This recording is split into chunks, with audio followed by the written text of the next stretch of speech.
ખ્યાતિ હોસ્પિટલના મની માફિયાઓની સાગરીત રાજશ્રી કોઠારીના પોલીસે રિમાન્ડ મેળવ્યા છે અને ત્યારબાદ હવે તેના પતિ પ્રદીપ કોઠારી પર પોલીસના શંકાના ઘેરામાં છે, કારણ કે પ્રદીપ કોઠારી અગાઉ ખ્યાતિ હોસ્પિટલમાં ડિરેક્ટર હતા અને ખ્યાતિ હોસ્પિટલમાં ચાલતા કૌભાંડથી વાકેફ હોવાની પણ પોલીસને શક્યતા છે।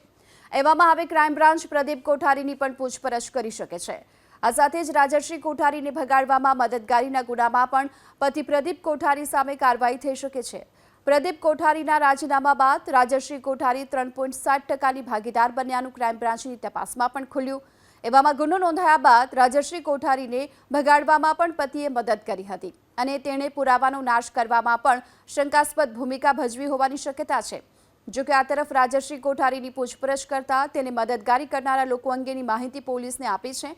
સાથે એવી પણ કબૂલાત કરી કે અલગ અલગ લોકોના મોબાઈલ પરથી સોશિયલ મીડિયાથી તે સંપર્કમાં રહેતી હતી અને પોલીસે મદદ કરનારાઓની એક યાદી પણ તૈયાર કરી, જેમાં કેટલાકની અટકાયત કરાશે તો કેટલાકને પોલીસ સાક્ષી પણ બનાવશે।